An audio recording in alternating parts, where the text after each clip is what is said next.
Incumplir una pensión alimentaria es más peligroso de lo que puedas pensar. Normalmente las personas que tienen una deuda de este tipo con sus acreedores alimentarios, con sus hijos, muchas veces son mal informados o son mal asesorados por sus abogados. Y es que en repetidas ocasiones se cree que nadie puede ser encarcelado por deudas de carácter puramente civil, lo cual es cierto, así lo establece el 17 constitucional, último párrafo.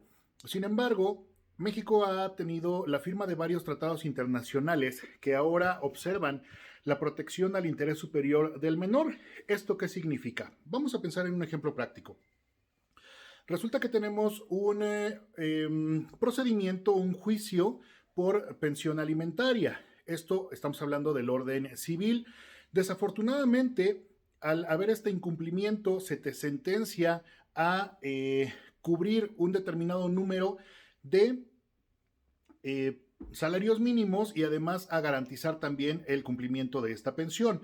Si resulta que se causa ejecutoria de esta sentencia y además no es impugnada por tu abogado a través de una apelación o de medios como por ejemplo lo suelen ser el amparo, resulta que estamos, si se deja de cumplir este pago o se cumple parcialmente, estamos nada menos que ante un incumplimiento de sentencia, lo cual nos va a dar posibilidad para que incluso podamos ser investigados, ahora ya no de manera civil, sino más bien de forma penal. Y es que los deudores alimentarios tienen la característica de poder ser analizados no solamente por esta materia civil. ¿Por qué? Porque el delito de deudores alimentarios se da precisamente cuando se ha incumplido la sentencia.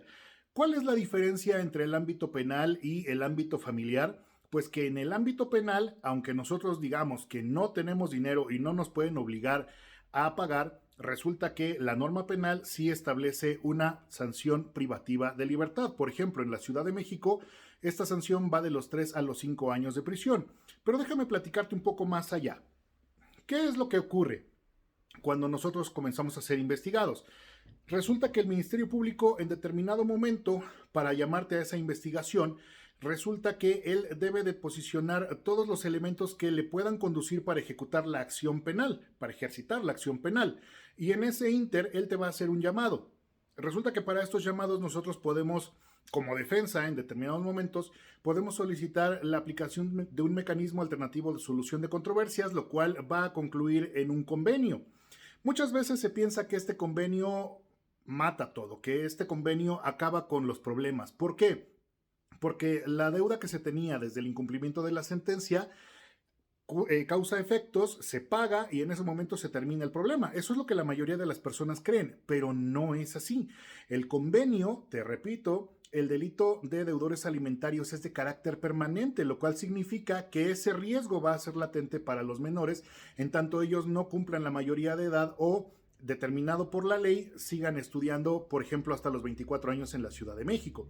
Por tanto, tú vas a seguir obligado a cumplir este convenio hasta la mayoría de edad o que tus hijos dejen de ser estudiantes regulares.